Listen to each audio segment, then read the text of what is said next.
Bonjour à tous et bienvenue dans ce nouvel épisode d'Accounting Business Coffee. J'ai le plaisir aujourd'hui de recevoir Alexis Renard, qui est un HEC de 91, qui a, après un passage chez Bain et compagnie, fondé Achapro en 2000, qui est un catalogue en ligne pour les PME qui a été revendu en 2008. Puis il lance Biprocess en 2006, qui est de la facture électronique revendue en 2011 et finalement échouera chez SAP. Enfin, il reprend la présidence de Mailjet en 2014, que tout le monde connaît, avant de fonder en 2020 Regat, qui automatise les opérations comptables côté clients et fournisseurs dont il va nous parler aujourd'hui. Bonjour Alexis. Bonjour. Bienvenue dans cette émission Accounting Business Coffee. Merci beaucoup d'avoir accepté de répondre à nos quelques questions et puis de présenter les solutions de croissance qui reposent sur les outils de votre entreprise, Regat. Alors, est-ce que vous pouvez nous présenter, d'abord j'espère que j'ai bien prononcé le nom Regat, et est-ce que vous pouvez nous présenter l'entreprise et ses solutions? Bien sûr. Alors déjà, vous merci de l'opportunité d'en parler. Donc Regat a été créé par Laura Pallier et moi-même il y a un peu plus d'un an et demi, fort d'une expérience commune qu'on a eue chez Mailjet, où Mailjet était une société d'une vingtaine de millions d'euros de chiffre d'affaires et on avait 5 outils différents qui utilisaient la fonction finance. Et on se dit, en fait, chacun de ces outils était assez vertical dans son approche. On avait un outil pour les notes de frais, un autre pour l'accès au compte en banque, un troisième pour la compta elle-même avec un outil comptable. Et en fait, ces outils étaient compliqués à intégrer les uns avec les autres et chacun finalement avait une logique différente. Et on s'est dit, finalement, pour une direction financière, la multiplication des outils va devenir vraiment très compliquée. Et c'est ça qui a en fait été un peu l'étincelle qui a permis la création de Regat, avec un périmètre fonctionnel qui est donc ambitieux, puisqu'on veut finalement se substituer à plusieurs outils, mais dont on est persuadé qu'à terme, c'est l'approche qui va prévaloir.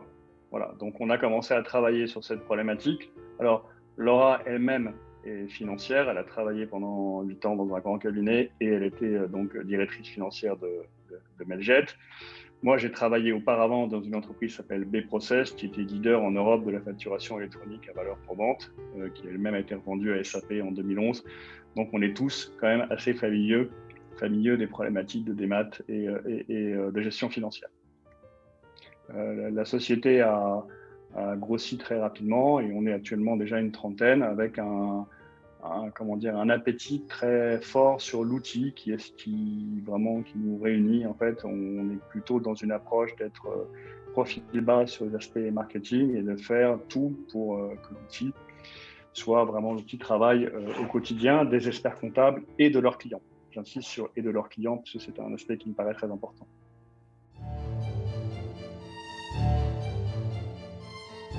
Les deux sont liés et je comprends que vous soyez effectivement extrêmement pointilleux sur la qualité de la production d'outils parce que la moindre erreur peut coûter très cher, surtout pour finalement aborder ce changement important que vous souhaitez faire aborder à la fois au cabinet et aux directions financières.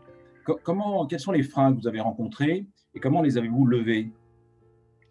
Bien, en fait, les freins, il y a forcément pour monter une plateforme comme celle-là, un investissement initial qui est long en fait et important, puisque en fait le produit doit avoir en fait la vocation, c'est quand même cette approche un peu de cockpit, donc il y a beaucoup de fonctionnalités. Et il faut avoir donc une plateforme qui est très organisée, très structurée. Alors c'est un peu technique comme discours, mais voilà, ça implique quand même qu'on soit capable finalement d'aller développer éventuellement un outil de recouvrement, un outil de gestion de la facture fournisseur, un outil de gestion de la note de frais, un peu de trésorerie. Donc c'est un périmètre fonctionnel qui est très ambitieux. C'est notre principal frein. Ensuite, le deuxième frein, il est que la période actuelle, effectivement, pas toujours très facile.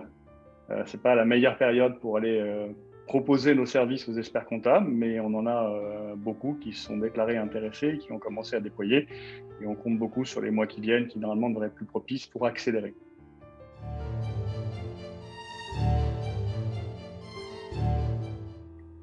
Alors justement, vous avez levé, je crois, 7 millions récemment. Oui. Ça, c'est votre effet accélérateur, effet turbo même, parce que ça va certainement à la fois augmenter la capacité de votre outil, de votre production et sa qualité, et en même temps votre capacité à investir le marché. Qu'est-ce qu'on pourrait, s'il était question de présenter ça très rapidement à un expert comptable, un cabinet, mettons, de 15 personnes, vous voyez, assez classique qu'on pourrait trouver en France, quels sont les grands éléments sur lesquels il faudra insister pour leur présenter cet outil? Il y a en fait deux choses en fait, qu'on a constatées. Le premier, c'est dans le fait pour un expert comptable de mettre à disposition un outil à un client est une démarche qui n'est pas si simple qu'elle en a l'air, pour plusieurs raisons. D'abord, il y a une problématique de coût. Qui paye? L'expert comptable, le client. Voilà, c'est pas toujours évident. Si le client paye, il va avoir tendance à dire bah, finalement je fais le travail pour vous et moi je peux bien vous envoyer mes factures papier, je vous ai rien demandé. Si c'est l'expert comptable, ça va naturellement affecter sa rentabilité si l'outil est cher. Donc cette première problématique qui a l'air un peu simple et en fait n'est pas du tout aussi simple que ça. La deuxième problématique, c'est que en fait l'outil doit servir au client autant qu'à l'expert comptable. Sinon, il y a un sujet d'adoption qui est très simple, c'est que si vous mettez un outil qui est très utile à l'expert comptable, mais qui finalement l'est peu pour le client, il va avoir tendance à dire, bah, écoutez, moi, votre outil, là, scanner les factures, ça ne m'amuse pas. Finalement, je les mets très bien dans une enveloppe, je vous les envoie, et je ne vois pas pourquoi j'irais m'embêter à mettre la facture à l'endroit, à l'envers, récupérer le scan sur mon ordinateur, faire un mail avec, et tout ça, ça m'embête. Donc, je n'ai pas très envie d'utiliser votre outil. Et donc, il y a une problématique d'adoption qui est en fait, là encore, pas simple. Donc, au-delà de la valeur ajoutée que va rechercher l'expert comptable, qui est la possibilité d'automatiser l'acquisition des données et les traitements qui vont être faits sur ces données, il y a cette problématique de quelle valeur on rend au client de l'expert comptable, de telle façon à ce que le déploiement de l'outil puisse se faire de manière la plus simple possible. Par ailleurs, en fait, le marché, de notre point de vue, est en train d'évoluer et les clients ont de plus en plus d'attentes en ce qui concerne les retours d'informations, c'est-à-dire la visibilité qu'ils peuvent avoir sur leur business, et la capacité de l'expert comptable à les accompagner dans cette démarche est fondamentale. On le voit de plus en plus, finalement, avoir une visibilité claire sur ses coûts, sur ses ventes, sur sa trésorerie, d'avoir des outils qui vont permettre de gérer ça plus efficacement, ça va devenir un peu une commodité, si on peut s'exprimer ainsi, c'est-à-dire qu'on pense que le marché va évoluer de plus en plus vers ça. Bon, on a déjà des tas d'outils qui permettent de le faire plus ou moins bien, on va dire, mais nous, on souhaite finalement, quelque part, faciliter cette relation entre l'expert comptable et son client, dans lequel il va, mettre à disposition un outil qui va lui permettre, lui, derrière, de bénéficier de gains de productivité en automatisant beaucoup de traitements qui vont être naturellement donc numérisés et avec des imputations automatiques, mais aussi d'avoir cette capacité à restituer à son client et à apporter une valeur ajoutée à son client très claire en mettant à son disposition un outil de travail sur lequel, à terme, on peut se dire que le client va gérer son business au quotidien. Voilà, faire ses paiements, recevoir ses factures fournisseurs, éventuellement émettre ses factures de vente. Alors, l'idée n'est pas nouvelle, en fait, ça a déjà été évoqué, sauf que beaucoup d'outils, pour l'instant, sont conçus en fait dans une logique un peu productiviste et pas forcément facile à mettre dans les mains d'un client qui a aucune envie naturellement de faire de la comptabilité et qui veut faire le plus simple possible. Donc la qualité de l'interface client et le fait de ne pas avoir besoin de faire des formations, avoir une prise en main extrêmement facile, c'est le troisième aspect qui a l'air simple bien sûr et qui demande énormément de travail en fait. Donner un outil qui peut être déployé auprès de 300 clients sans qu'ils aient besoin de formation et sur lequel ils vont pouvoir faire tout ce que j'évoque, c'est un sacré challenge en termes de ce qu'on appelle l'UX, c'est-à-dire Bien sûr. la capacité de la plateforme à être très fonctionnelle. Voilà. Donc ça, c'est une grosse difficulté sur laquelle on a énormément travaillé.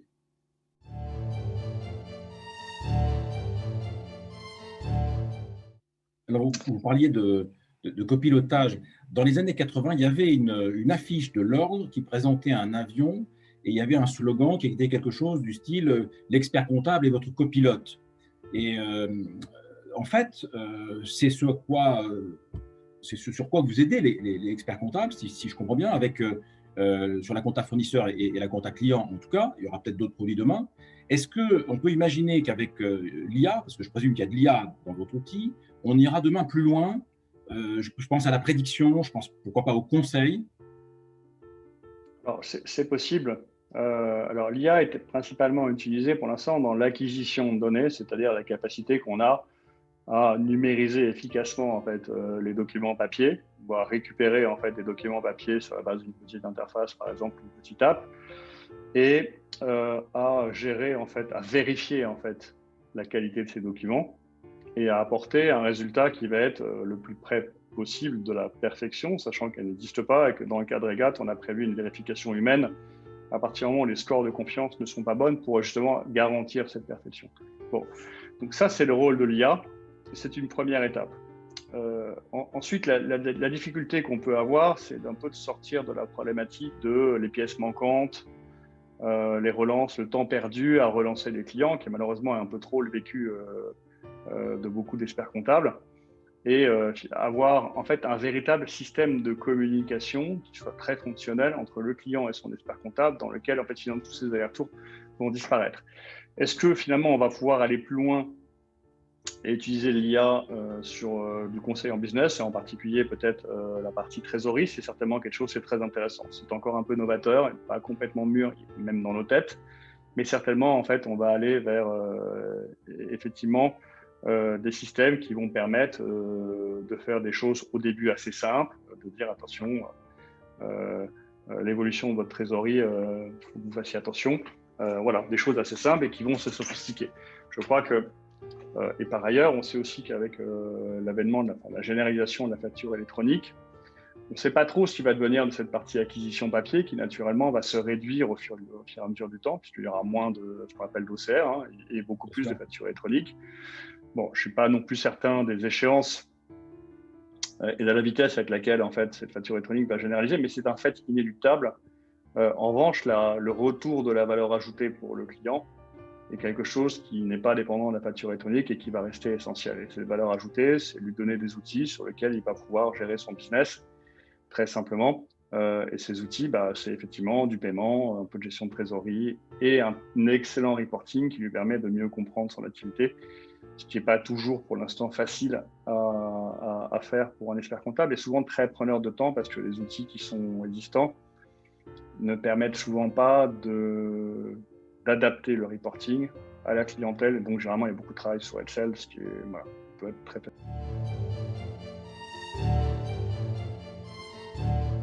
Mais est-ce qu'on peut imaginer, Alexis, pardon, j'insiste un petit peu là-dessus, mais que demain, Regat propose du conseil sur, par exemple, le niveau de facturation que vous pourriez avoir avec tel ou tel fournisseur, en étant en capacité d'avoir une vision globale, non seulement, par exemple, sur un client, bien sûr, sur le cabinet et donc tous ses clients, mais aussi, pourquoi pas, sur tout un secteur d'activité à travers l'ensemble des cabinets que vous pourriez avoir comme client.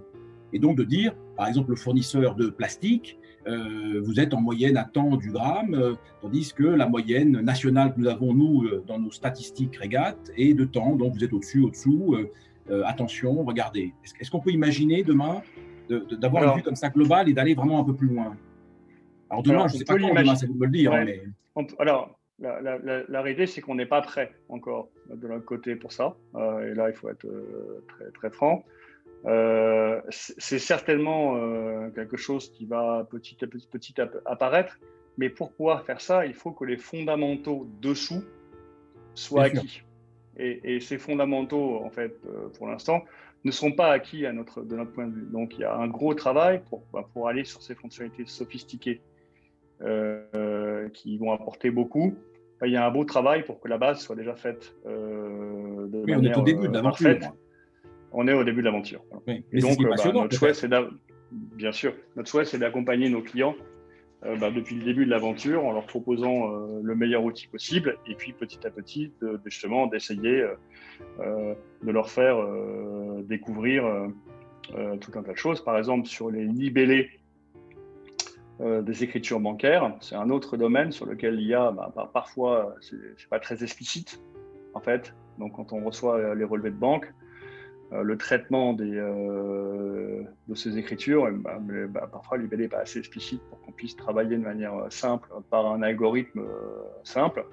En revanche, l'IA peut devenir assez vite force de proposition parce qu'on va non seulement être capable de repérer ce libellé chez un client, mais chez tous les clients, et en anonymisant la donnée, dire voilà, on pense que ce libellé, c'est en fait telle contrepartie. Parce que en fait, on a vu tellement de mouvements que voilà. Alors ça restera de la proposition.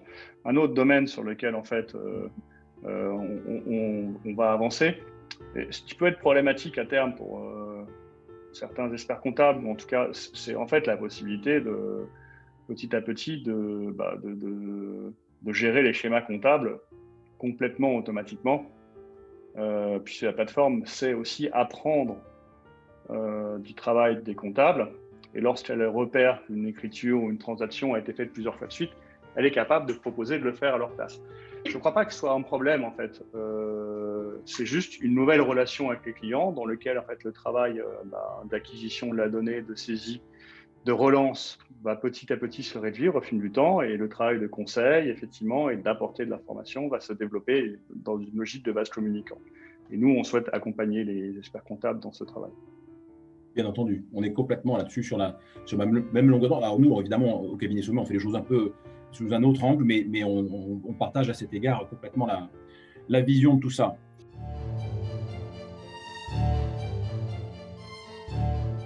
Me vient une dernière question, si vous permettez, un peu plus personnelle. Le nom de régate, c'est en rapport avec votre intérêt pour la voile? Alors, c'est une discussion. D'abord, c'est très compliqué de trouver un nom. Alors, l'ambition de régate, elle est quand même internationale. C'est-à-dire qu'en fait, on connaît bien le marché à l'international. Il y a un outil qui est assez remarquable qui s'appelle Bill.com aux États-Unis, qui est utilisé par 80% des cabinets comptables. Qui sont des gens qui sont redoutablement efficaces, même si effectivement le paysage est différent, les contraintes sont différentes, le monde est différent là-bas, mais néanmoins, ce sont les gens qui ont été très efficaces, et c'est très intéressant de voir ce que Bill a été capable de faire sur le marché américain.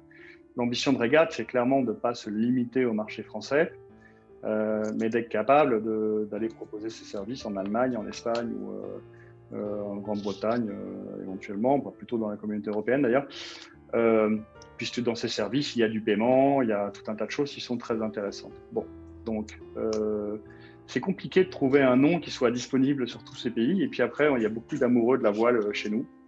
Et alors, Regate, ça passe très bien en anglais, même si en fait le nom anglais n'est pas signifiant comme il est en France. Et puis je trouve que voilà, Regate, c'est des valeurs positives et qui nous sont très sympathiques. Voilà. Bon, ben encore un grand merci, Alexis, pour cette exposé. Si vous êtes intéressé par plus de détails, on creusera avec Alexis ces éléments. Merci à tous d'avoir suivi cette émission. Et puis, Alexis, bon vent pour Regat. Merci beaucoup. Merci. Thank you for listening to Accounting Business Coffee.